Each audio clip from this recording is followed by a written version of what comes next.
بسم اللہ الرحمن الرحیم. معزز ناظرین السلام علیکم. میں ہوں آپ کا میزبان ساجد رضوی. جی ہاں ناظرین, آج پروگرام شروع کرنے سے پہلے آپ کے سامنے ایک چھوٹی سی اسٹوری بتانا چاہوں گا. ایک انسان ہے جس کے بارے میں بہت زیادہ افواہ اڑا دی گئی ہے, پھیلا دی گئی ہے اور بہت زیادہ ڈر پیدا کر دیا گیا ہے کہ جب بھی آپ اس سے ملیں گے تو آپ کو بہت بڑا نقصان ہونے والا ہے, لیکن آپ کی ابھی تک ملاقات نہیں ہوئی ہے. لیکن جانے انجانے میں اگر اس شخص سے آپ کی ملاقات ہو جاتی ہے اور ملاقات ہونے کے بعد آپ کو وہ انسان بہت پسند آتا ہے, اس کا اخلاق آپ کو بہت اچھا لگتا ہے, ان کا کیریکٹر بہت اچھا لگتا ہے, تو آپ ملنے کے بعد آپ کہیں گے کہ یار ان کے بارے میں تو اتنا سارا لوگوں نے بری بری باتیں پھیلائی رکھی تھی, لیکن یہ تو حقیقت میں بہت اچھے انسان ہیں. ٹھیک اسی طرح سے دین اسلام کے ساتھ ہوا ہے. اسلامو فوبیا, ڈر اور نفرت اتنی زیادہ پھیلائی گئی ہے کہ لوگ آنا اگر چاہیں تو نہ آئیں اس کے قریب, لیکن حقیقت میں دین اسلام بہت خوبصورت ہے. ڈر کا ماحول اتنا پیدا کر دیا گیا ہے, اس الفاظ کو ٹویٹر اور سوشل میڈیا پہ اسلامو فوبیا کو اتنا یوز کیا گیا ہے کہ اسے بدنام کرنے کی کوشش کی گئی ہے. اسی حقیقت کو جاننے کے لیے آج ہم لوگ یہ پروگرام کر رہے ہیں. اس موضوع پر بات کرنے کے لیے آئیے ہم شو پر استقبال کرتے ہیں اور ملاقات کرتے ہیں. اس وقت چینل ون کے اسٹوڈیو میں موجود ہیں خطیب اہل بیت جناب ڈاکٹر حسن کمیلی صاحب. سب سے پہلے ان سے ملاقات کرتے ہیں. السلام علیکم. وعلیکم السلام ورحمۃ اللہ. کیسے ہیں آپ؟ خیر الحمدللہ. بہت وقت کے بعد ملاقات ہو رہی ہے آپ سے. کچھ اہم ٹاپک ہے جس پر بات کرنا بہت ضروری ہے. اللہ تعالیٰ نے یہ موقع عطا کیا, انشاءاللہ اس کا فائدہ اٹھائیں گے انشاءاللہ. پروفیسر صاحب, دیکھا جاتا ہے کہ اسلامو فوبیا ایک ایسا الفاظ ہے, ایک ایسا لفظ ہے جو سوشل میڈیا پہ آپ کو الگ الگ جگہ پہ دیکھنے کو مل جائے گا. میں جاننا چاہتا ہوں کہ یہ آخر اسلامو فوبیا ہے کیا, اس کا مطلب کیا ہے؟ بسم اللہ الرحمن الرحیم. دیکھیے, فوبیا جو ہے جیسا کہ ہم سب جانتے ہیں کہ ایک نفسیاتی مرض ہے فوبیا, کہ جس کے اندر انسان کو ایک ارریشنل فیئر پیدا ہو جاتا ہے. ایک تو ریشنل فیئر ہوتا ہے کہ انسان کہیں جا رہا ہے, رات میں تاریکی ہے, جنگل ہے, تو اب ایسے میں اس کو ڈر ہے کہ کہیں کوئی جنگلی جانور نہ نکل پڑے, کوئی درندہ حملہ نہ کر دے, کوئی زہریلا سانپ نہ کاٹ لے, زہریلا کوئی موذی جانور نہ آ جائے, تو وہ ٹارچ اپنے ہاتھ میں لیتا ہے. یہ ریشنل فیئر ہے, اس لیے کہ انسان کی حفاظت ہوگی اگر یہ خوف اس کو ہوگا, اگر احتیاط کے تدابیر اختیار کرے گا. اور ایک ارریشنل فیئر ہوتا ہے, انفاؤنڈیڈ فیئر, کہ جس کا کوئی بنیاد جس کی نہیں ہے. کچھ لوگوں کو کچھ لوگ الگ الگ طرح کے ہو سکتے ہیں. خواتین کو کاکروچ سے ڈر لگتا ہے, اس کی کوئی حقیقت نہیں ہے. بہت سے لوگ ہوائی جہاز میں سفر کرنے سے ڈرتے ہیں. کچھ لوگوں کو اونچی مقامات سے, کہ پہاڑ کے اوپر وہ نہیں جا سکتے, اس سے ان کو ڈر ہوتا ہے. تو یہ جو ارریشنل فیئر ہوتا ہے اس کو فوبیا کہتے ہیں. اب اس کو اسلام سے کیسے جوڑا گیا, تو میں دیکھ رہا تھا اس موضوع کے لیے, تو یونیورسٹی آف کیلیفورنیا میں جو centre for race and genders ہے, ان کے مطابق 1991 میں سب سے پہلے یہ ہاسٹیلٹی ٹورڈس مسلم پائی گئی, سب سے پہلے یہ ٹرم آئی. اس سے پہلے بھی وہ ان کا کہنا ہے کہ یہ خوف تو موجود تھا, لیکن 1991 میں سب سے پہلے اسلامو فوبیا کی اصطلاح, یہ لفظ تب آیا ہے. یہ لفظ تب آیا. پھر اس کے بعد حالات بدلے, آپ کو معلوم ہے کہ 9/11 ہوا, اور اس کے بعد یہ مزید بڑھنے لگا, اور 2008 سے یہ ٹرم جو ہے یہ بہت زیادہ کامن ہو گئی. اور آپ ہر جگہ دیکھیں, جو آپ نے اپنے انٹرو میں کہا کہ ہر جگہ آپ جہاں پہ آپ دیکھیں اسلامو فوبیا موجود ہے. اس کے بعد سے یہ وجود میں آیا ہے, اس سے پہلے یہ نہیں تھا. تو میں یہ جاننا چاہتا ہوں, کیا اس لفظ کو اتنی ڈر کے ساتھ دیکھا جانا چاہیے؟ جی, میں وہی عرض کر رہا تھا کہ میں نے جو کہا کہ ارریشنل فیئر ہے یہ, اور اس کو اگر ہم دیکھیں تو میں دیکھ رہا تھا کہ ایک سروے کے مطابق 55 to 60% لوگ ایسے ہیں جو اسلامو فوبیا میں مبتلا ہیں, جو اس بیجا خوف میں مبتلا ہیں, مگر ان کی کبھی کسی مسلمان سے قریب سے ملاقات نہیں ہوئی, پھر بھی ان کے اندر یہ خوف موجود ہے. تو ہمیں یہ دیکھنا پڑے گا, ایک تو یہاں پہ یہ ڈفرینشیٹ کرنا ضروری ہے کہ وہ کون سے لوگ ہیں کہ جن کو کوئی ایکسپوجر ہی نہیں ہوا اسلام کا یا مسلمان کا, اور بس انہوں نے سنی سنائی باتوں کے اوپر یقین کر کے ایک اعتبار سے ان کو یہ بتا دیا گیا کہ آپ کی سویلائزیشن کے لیے یہ خطرہ ہے، تو اپنی فیملی کو پروٹیکٹ کرنے کے لیے، اپنی تہذیب کو پروٹیکٹ کرنے کے لیے، اپنے کلچر کو پروٹیکٹ کرنے کے لیے وہ اسلام کے خلاف اس طرح کے رویے میں مبتلا ہو گئے اور اس کا اظہار کرنے لگے مختلف طریقوں سے. تو ان کے ساتھ جو ہمارا طریقہ ہوگا وہ الگ ہوگا. بالکل بالکل. اس لیے کہ کہیں پہ اگر اندھیرا ہے تو آپ روشنی پہنچا دیجئے، ساری چیزیں واضح ہو جائیں گی. بالکل بالکل. ان کو یہ بتانا پڑے گا کہ جو آپ نے باتیں سنی ہیں اس کی کوئی حقیقت نہیں ہے.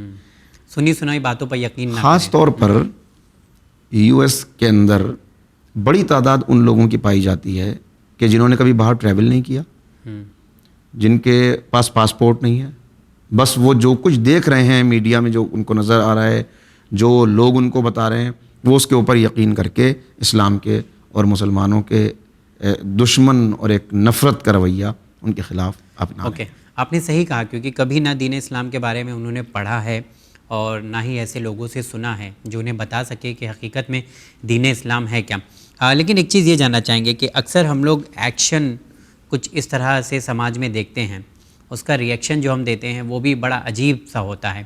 تو میں یہ جاننا چاہوں گا کہ کبھی کوئی آپ کو اگر تکلیف دے یا کچھ ایسی بات کرے جو آپ قبول نہ کر سکیں، اس موقع پر جیسے کوئی توہین کرے، اس موقع پر ہمارا کیا ری ایکشن ہونا چاہیے؟ ہم کیسے ری ایکٹ کریں اس سچویشن کو؟ دیکھیے، ایموشنز کا مقابلہ ایموشنز سے نہیں کیا جاتا. اگر ایک سوشل اینزائٹی پائی جا رہی ہے اور جذبات میں آ کر لوگ کوئی کام کر رہے ہیں اور آپ بھی جذبات سے اس کا جواب دینے لگیں، تو یہ معاملہ مزید خراب ہونے والا ہے، اس سے کچھ حاصل ہونے والا نہیں ہے. ہمیشہ اگر دوسرا ایموشنل ہے تو آپ ریشنل وے میں آگے بڑھیں اور اس کو حقیقت بتانے کی کوشش کریں.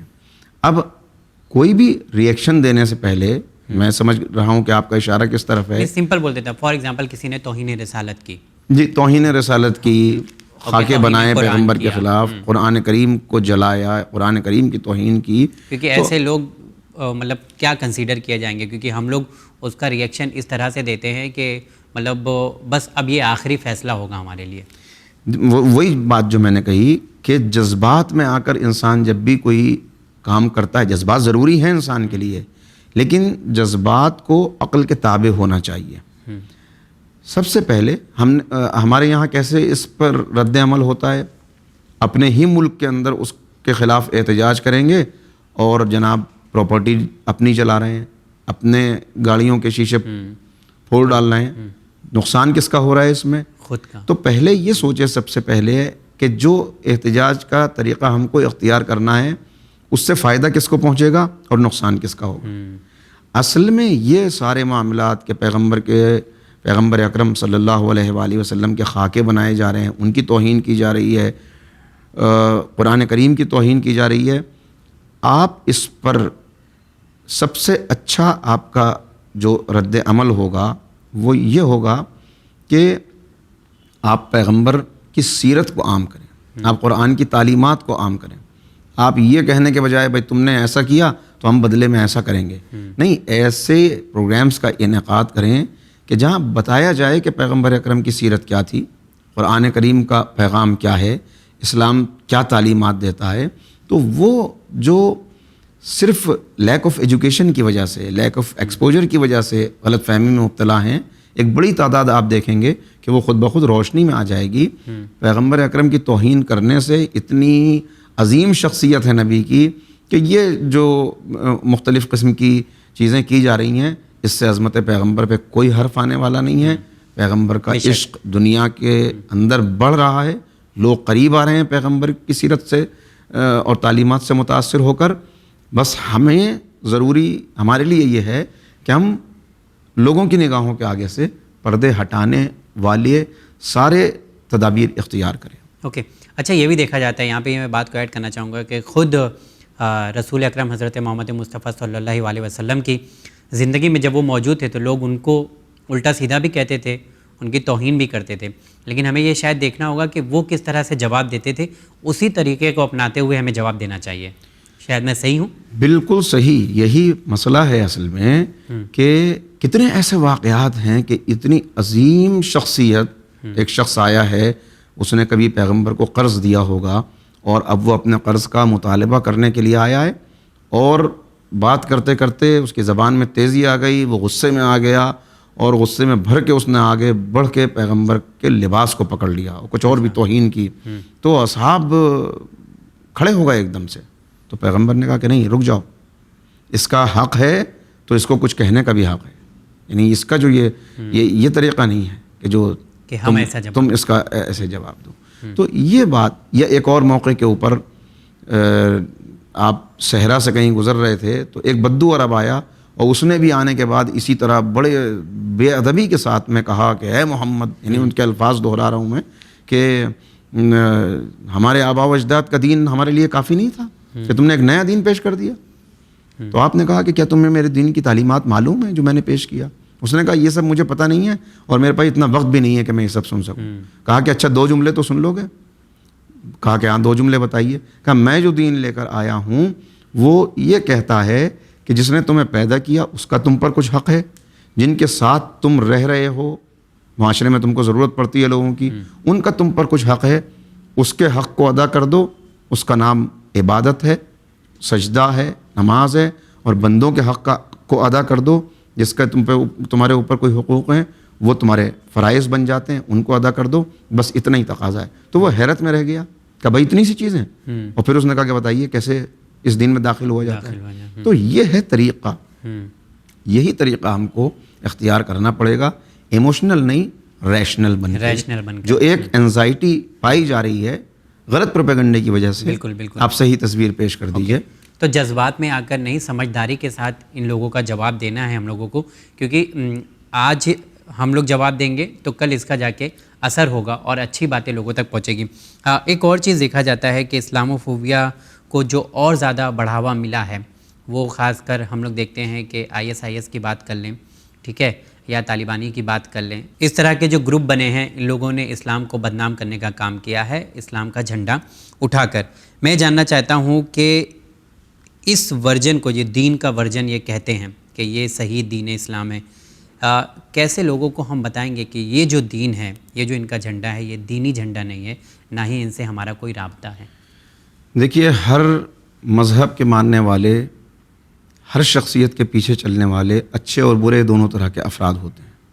اس میں کوئی شک نہیں ہے کہ جو بات آپ نے کہی کہ لوگوں کو جو موقع ملا ہے وہ اس طرح کے شدت پسند تمام جماعتوں کی طرف سے ملا ہے کہ جنہوں نے کہا کہ اسلام حکومت چاہتا ہے اور حکومت حاصل کرنے کا طریقہ یہ ہے، اور پھر مختلف طرح سے. تو پہلی چیز تو ہمیں یہ لوگوں کو بتانی پڑے گی کہ بھائی ان گروپس کو آپ دیکھیے، اور جب آپ ان کو قریب سے دیکھیں گے تو آپ کو پتہ چلے گا کہ وہ صرف غیر مسلموں کے دشمن نہیں ہیں، بلکہ مسلمانوں میں بھی کتنے ویڈیوز انہوں نے ڈالے ہیں کہ جو مسلمان ہیں جن کو وہ قتل کرنا ہے، جن کو وہ ذبح کرنا ہے، ایک مسلمان دوسرے مسلمان کو ہی، جن کو وہ آگ میں زندہ جلا رہے ہیں، جن کو وہ پانی میں ڈبو رہے ہیں پنجروں کے اندر بند کر کے. یہ تصویریں سب نے دیکھی ہیں. تو کتنے تو اصل مسئلہ یہ ہے کہ یہ بتانے کی ضرورت ہے کہ ظالم کا کوئی مذہب نہیں ہوتا، دہشت گرد کا کوئی مذہب نہیں ہوتا. اگر کوئی اپنے مفاد کو حاصل کرنے کے لیے آگے بڑھ رہا ہے اور نوجوانوں کو برین واش کر کے اپنی طرف ملا رہا ہے، تو ہمیں یہ سمجھنے کی ضرورت ہے. اور پھر میں نے کہا کہ وہی ذمہ داری ہماری بڑھ جائے گی کہ ہم بتائیں کہ اسلام نے جو حکومت کا تصور دیا وہ کیا ہے. یہ جو حکومت کی بات کر رہے ہیں، پیغمبر اکرم نے جو حکومت دی کا تصور دیا، اور جس طرح کی حکومت مدینہ میں قائم کی، وہاں جتنے غیر مسلم تھے وہ اپنے آپ کو محفوظ محسوس کرتے تھے. جارج ارداغ کا واقعہ آپ نے سنا ہوگا کہ جب وہ اس نے صوت العدالت الانسانیہ، جس کا بہت زبانوں میں ترجمہ ہوا، مولا کائنات کی شان میں لکھی ہے، the voice of human justice, جب اس نے وہ لکھی اس کو چھپوانا چاہتا تھا، اس کے پاس پیسے نہیں تھے، تو ایک چرچ کے پادری نے اس کو دیکھا ایک مرتبہ کہ سر جھکائے بیٹھا ہے. اس نے پوچھا کہ کیا بات ہے؟ اس نے کہا مسئلہ یہ ہے. اس نے کہا تم اس کو ضرور چھاپو. کہا کوئی مسلمان کے پاس جاتا ہوں کہ بھائی تمہارے یہ خلیفہ ہیں، امام ہیں، ان پہ میں نے کتاب لکھی ہے، وہ فنڈنگ نہیں کر رہا ہے اس کی. انہوں نے کہا میں چرچ سے فنڈنگ کروں گا، میں چرچ کے فنڈ سے تم کو رقم دوں گا. تو اس نے کہا کہ ایسا کیوں؟ کہا ایسا اس لیے کہ ان کا دور حکومت وہ تھا کہ جو ہم کرسچنز کے لیے سب سے زیادہ آزادی اور سب سے زیادہ حفاظت والا دور تھا. خود ہمیں اپنی حکومتوں میں اتنی آزادی اور حفاظت نہیں ملی جتنی یہ ہے اسلام کا تصور حکومت. اسلام کہاں، آپ دیکھیں آپ خون بہا رہے ہیں، آپ ذبح کر رہے ہیں، آپ ایسی بربریت کا مظاہرہ کر رہے ہیں. اسلام تو یہ کہتا ہے کہ اگر لباس کے اوپر خون کے دھبے ہیں تو ان دھبوں کے ساتھ میں اس لباس کو پہن کے آپ نماز نہیں پڑھ سکتے. جو لباس پہ خون کے دھبے برداشت نہیں کرتا وہ انسان کے ہاتھوں کو خون میں ڈوبا ہوا دیکھ کر اور خون میں ڈبوتے ہوئے دیکھنا یہ برداشت کر سکتا ہے؟ ظاہر ہے کہ یہ اسلام کا کوئی تعلق ہی نہیں ہے اس ورژن سے جو اسلام کا یہ ورژن پیش کیا جا رہا ہے. اسلام میں کسی کو مطلب جب ایسا سچویشن آئے تو کسی کو مارنے کا بھی حق کسی انسان کو نہیں ہے. من قتل نفسا بغیر نفس و فساد فی الارض فکانما قتل الناس جميعا. جس نے کسی ایک انسان کو بے جرم و خطا قتل کر دیا اس نے پوری انسانیت کا خون بہا دیا. ومن احیاها فکانما احیا الناس جميعا. ایک کو زندگی دے دی تو سب کو. تو اسلام تو زندگی دینے کا پیغام دے رہا ہے. ساری انسانیت کا قتل کتنی مرتبہ IS نے کیا یا اس طرح کے جماعتوں نے کیا، آپ اس کا کوئی حساب لگا سکتے ہیں؟ اسلام تو زندگی، ایک کی زندگی بچاؤ. بیمار ہے تو دوا کر دو، برہنہ ہے تو لباس پہنا دو، بھوکا ہے تو کھانا کھلا دو، مریض ہے آپریشن کے لیے ضرورت ہے تو اس کو رقم دے دو. یہ اور ہے اسلام کا اصل پیغام. لا اکراہ فی الدین. دین کے اندر کوئی جبر نہیں ہے. تم پیغام پہنچاؤ اور کوشش کرو کہ تم ایسے بن کے دکھاؤ کہ تمہارا پیغام خود دل تک پہنچ جائے. دل بدلنے کے لیے کہتا ہے، سر جھکانے کے لیے نہیں کہتا ہے. آپ بات جو کہہ رہے ہیں وہ ہم لوگوں کی سمجھ میں آ رہی ہے اور بہت اچھی بات ہے. لیکن ایک چیز یہاں پہ چھوٹا سا ایڈ کرنا چاہوں گا کہ جب کوئی غیر دیکھتا ہے، فار ایگزامپل ہم مسلمان ہیں تو ہم سمجھ جاتے ہیں کہ یہ حقیقت میں مسلمان نہیں ہیں. لیکن جب غیر کوئی دیکھتا ہے کہ ان کے ہاتھ میں وہ جھنڈا ہے، وہ پرچم ہے، ان کی زبان پہ وہ نعرہ ہے اللہ اکبر کا، اور اس کے بعد اس طرح سے وہ قتل عام کر رہے ہیں، وہ اس طرح کی حرکت کر رہے ہیں جو انسانیت کے خلاف ہے، ایسی سچویشن میں لوگوں کو سمجھانا شاید ہم لوگوں کے لیے بہت مشکل ہے کہ یہ لوگ وہ اسلام سے تعلق نہیں رکھتے جو اسلام رسول اکرم حضرت محمد مصطفیٰ صلی اللہ علیہ وسلم لے کر آئے تھے. مشکل ہے، آزمائشیں آتی ہیں، یہ بھی ایک طرح کا امتحان ہے. لیکن کیا ایسے لوگ صرف مسلمانوں میں پائے جاتے ہیں؟ آپ دیکھیں تو کوئی بھی مذہب ایسا نہیں ہے جو قتل و غارت کی تعلیم دیتا ہو، لیکن ہر مذہب کے اندر آپ کو کچھ نہ کچھ ایسے افراد نظر آئیں گے. آپ تاریخ کا جائزہ لے لیں، میں وہ حوالے دینا نہیں چاہتا اگرچہ میرے پاس ہیں کہ کہاں کب کتنا خون انسانیت کا بہایا گیا، لیکن آپ دیکھیں ہمیشہ ایسا ہوتا رہا. اور یہ بات ماننے والوں کی ذمہ داری ہو جاتی ہے کہ ماننے والوں میں جو سچے ماننے والے ہیں، جو جانتے ہیں، وہ لوگوں کو بتائیں کہ بھئی آپ کسی بھی مذہب کو، دین کو سمجھنا چاہتے ہیں تو ماننے والوں سے مت دیکھیے. یہ بات میں برابر عرض کر رہا ہوں اور یہ پہنچانے کی کوشش کر رہا ہوں کہ اسلام مسلمان کے عمل کا نام نہیں ہے. اسلام قرآن کی دعوت کا نام ہے، قرآن کے پیغام کا نام ہے. تو مسلمان سے اسلام کو مت سمجھیے. اگر مسلمان ایسا ہو گیا ہوتا، سارے مسلمان ایسے ہو جاتے جیسے قرآن کریم چاہتا ہے اور جو اسلام کی تعلیمات ہیں، تو پھر مسئلہ ہی کیا تھا؟ مسئلہ ہی کیا تھا. جی بالکل. ڈاکٹر صاحب وقت بہت کم ہے، لیکن میں چاہتا ہوں کہ اس سوال کا بھی آپ جواب دے دیں، کیونکہ آج کل میڈیا کا دور ہے اور میڈیا میں جس طرح سے اسلام و فوبیا کو بڑھاوا دیا جاتا ہے اور دین اسلام کے خلاف لوگوں کو کیا جاتا ہے، میں یہاں پہ یہ جاننا چاہوں گا کہ جب ٹی وی ہم لوگ کھولتے ہیں تو دیکھتے ہیں کہ ایسے ایسے لوگ ٹی وی پر آ کر بات کرتے ہیں جن کا رابطہ دور دور تک دین اسلام سے نہیں ہے. نام وہ مسلمان رکھے ہوئے ہیں اور کہنے کے لیے بھی مسلمان ہیں، لیکن ایسی ایسی باتیں کرتے ہیں کہ لوگ جو دوسرے ہوتے ہیں وہ دیکھتے ہیں کہ اچھا یہ تو دین والے ہیں، یہ صحیح آ کر ٹی وی پر بیان دے رہے ہیں.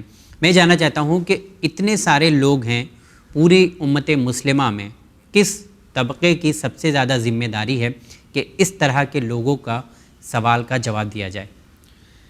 دیکھیے، جب آپ انسانوں کو دیکھتے ہیں کہیں بھی تو انسانوں میں ایک اکثریت تو ان لوگوں کی ہوتی ہے کہ جو لوگوں کے پیچھے چلنے لگتے ہیں. اور ہر معاشرے کے اندر کچھ افراد ایسے پائے جاتے ہیں کہ جن کو آپ brain trust of the society کہتے ہیں، جنہیں تھنک ٹینک کہتے ہیں، جو خواص ہوتے ہیں، جو ان کی صورتحال کسی بھی سوسائٹی میں وہ ہوتی ہے کہ جو انسان کے جسم میں سر کی صورتحال ہے کہ سر میں چونکہ دماغ ہے تو باقی جو اعضاء ہیں وہ چلیں گے لیکن اشارہ یہاں سے ملے گا، اس کو اٹھا لو، یہ لکڑی ہے، ادھر ہاتھ نہ بڑھانا، یہ سانپ ہے. باقی تمام جتنے افراد ہیں عوام، وہ اس ہاتھ پیر کی طرح ہیں اور وہ افراد جو خواص ہیں ان کو چونکہ ان کے پیچھے سب کو چلنا ہے، ان کی ذمہ داری یہاں پر بڑھ جاتی ہے کہ وہ دیکھیں کہ کس طرح سے اس یلغار کا مقابلہ کرنا ہے. اس لیے کہ میڈیا کی طاقت بہت بڑی طاقت ہوتی ہے. اگر میڈیا کسی کا ذہن بدلنے پر آ جائے تو پھر آپ اس کا مقابلہ آسانی سے نہیں کر سکتے. بالکل. بس طریقہ اس کا یہی ہے کہ آپ کے پاس جو بھی صلاحیت ہے، جتنے بھی آپ تھوڑے سے بھی اگر پڑھے لکھے ہیں، نہیں میں کہہ رہا ہوں اگر آپ پڑھے لکھے نہیں بھی، آپ ایک میکینک ہیں، آپ ایک مزدور ہیں، تو پہلی چیز تو یہ کیجئے کہ اپنے کام کو پوری ایمانداری کے ساتھ کیجئے. اور جس کام میں بھی آپ آگے بڑھیں تو پھر اس میں آپ کی کوئی مثال نہیں ہونی چاہیے کہ یہ آدمی بے مثال کام کرتا ہے، یہ مزدور بہت بہترین مزدور ہے، لہٰذا ہر ایک چاہتا ہے کہ اسی کو بلایا جائے. تو آپ جہاں پر بھی ہیں ایک تو اپنے آپ کو با کمال بنا لیجئے. وہی جو امام موسیٰ کاظم علیہ السلام نے کہا تھا علی ابن یقطین سے اور دیگر اپنے چاہنے والوں سے کہ لوگ تم کو مٹا رہے ہیں تو تم اپنے آپ کو صاحبان علم بنا لو. جب تم صاحبان علم بناؤ گے، یہی جو تم کو مٹا رہے ہیں یہ تم کو تمہاری حفاظت کرنے لگیں گے، تو ان کا کام تمہارے بغیر نہیں چلے گا. دوسرے، اب میڈیا میں دیکھیے آرٹ اینڈ کلچر کے نام پر آج بہت سی چیزیں ہو رہی ہیں. تو اب جہاں جس کے اندر جو صلاحیت ہے، جس کے پاس زبان ہے، جس کے پاس قلم ہے، جس کے پاس صحافت کا ذریعہ ہے، جس کے پاس میں کوئی چینل ہے جو کوئی ڈاکومنٹری بنا سکتا ہے، کوئی مووی بنا سکتا ہے، ہر اعتبار سے اپنی قابلیت کے حساب سے آگے بڑھے، اپنی خدمات کو پیش کرے. اور جو پازیٹیو چیزیں ہیں، میں CNN کا ایک اینکر کو میں نے اتفاق ہوا تھا سننے کا، تو وہ سب لوگ برے نہیں ہیں ہر جگہ. وہ چینل پہ بیٹھ کے یہ بات کہہ رہے تھے کہ اگر آپ کا پڑوسی کوئی مسلمان ہے تو آپ بہت خوش قسمت ہیں، اس لیے کہ مسلمان کے تعلیم میں جو حقوق پڑوسی کے بتائے گئے ہیں بلا تفریق مذہب و ملت، تو اگر وہ آپ کا پڑوسی ہے وہ ہر وقت آپ کے ساتھ کھڑا رہے گا، ہمدردی کرے گا، حفاظت کرے گا، اور اپنے دین پہ اگر وہ عمل کر رہا ہے تو آپ کا حق ضرور. اس طرح کی کلپس، اس طرح کے اخبارات میں پرنٹ میڈیا میں آئے تو اس کی کٹنگز، ان کو عام کرنا، ان کو لوگوں تک پہنچانا. وہی میں نے جو بات کہی کہ اندھیرے کا مقابلہ اندھیرے سے نہیں ہوگا، ایک چھوٹی سی کرن بھی اندھیرے کو ختم کرنے کے لیے کافی ہو جاتی ہے. تو اگر ہر ایک یہ طے کر لے کہ مجھے اپنے طور پر جو بھی صلاحیت میرے اندر پائی جاتی ہے، آپ شاعری کر سکتے ہیں، آپ پینٹنگ کر سکتے ہیں، آپ کچھ بھی خدمت انجام دے سکتے ہیں، تو اس کو دیجئے، آگے بڑھیے. انشاءاللہ میڈیا کا یہ تمام پروپیگنڈا بیکار ہو جائے گا، ختم ہو جائے گا. تو آپ کا کہنے کا مطلب سمپل یہ ہے کہ کسی خاص انسان یا فرد کی ذمہ داری نہیں ہے، بلکہ ہر ایک انسان کی ذمہ داری ہے کہ وہ اپنی فیلڈ میں سب سے اچھا ہو. ہر ایک کی ذمہ داری ہے. اب آپ دیکھیں جو بہت سے اسباب ہیں ان میں ایک سبب یہ ہے، میں دیکھ رہا تھا کہیں پر کہ بچوں کے اندر وائلنس جو پیدا ہو رہا ہے وہ ویڈیو گیمز کی وجہ سے ہو رہا ہے. کہ ویڈیو گیمز اس طرح کے ہیں، فریلی اویلیبل بھی ہیں، وہ بچوں کے لیے بہت زیادہ انٹرسٹنگ بھی ہیں. تو اب وہاں ایک ذمہ داری ایک سائنٹسٹ کی تو نہیں بنے گی، ایک اینکر کی تو نہیں بنے گی، وہاں تو پیرنٹس کی ذمہ داری بنے گی، وہاں تو بڑے بھائی کی ذمہ داری بنے گی کہ چھوٹے کو روکے. تو ہر ایک کی اپنی اپنی ذمہ داری ہے، اپنی ذمہ داری کو ادا کرے ایمانداری کے ساتھ. تو آئی تھنک ناظرین، آج جو ہم لوگوں نے بات کیا اسلام و فوبیا کے بارے میں، تھوڑا بیسک بات کرنے کی کوشش کیا ہم لوگ نے کہ ہم لوگوں کو سمجھ میں آ جائے کہ جتنا خراب، جتنی نفرتیں اور جتنا ڈر پیدا کیا جا رہا ہے، حقیقت میں دین بہت خوبصورت ہے. آپ اسے پڑھ کر دیکھیں، اس کے قریب آئیں تو سمجھ میں آئے گا. اور آپ کی ایک بات مجھے بہت پسند آئی، اور حقیقت میں یہ ہوتا ہے کہ اگر دین اسلام کو سمجھنا ہے تو اس کے ماننے والوں سے نہ سمجھیں، بلکہ خود کتاب پڑھ کر سمجھنے کی کوشش کریں. قبلہ آپ کا بہت بہت شکریہ. انشاءاللہ اگلے ایپیسوڈ میں پھر آپ سے ملاقات کریں گے. تو جی ہاں ناظرین، اس پروگرام کو یہاں پر ختم کرتے ہیں. ہم سوچ بدلیں اور اپنی زندگی کو بدلیں اور ایک دوسرے کو اپنانے کی ہم کوشش کریں. سماج میں جو اتنی نفرتیں ہیں اسے دور کرنے کی ہم کوشش کریں. حقیقت میں دھرم بہت خوبصورت ہے، نہ کسی کے بارے میں برا بھلا کہنے کا حق دیتا ہے اور نہ ہی کسی کو دہشت گردی پھیلانے کا بھی حق دیتا ہے. ایک انسان ہے جو انسان کے لیے محبت کرتا ہے. یہی پیغام دین اسلام دیتا ہے کہ اس طرح سے آپ کو سماج میں رہنا ہے. انشاءاللہ اگلے ایپیسوڈ میں پھر آپ تمام ناظرین سے ملاقات ہوگی. دیکھتے رہیے چینل میں. بہت شکریہ.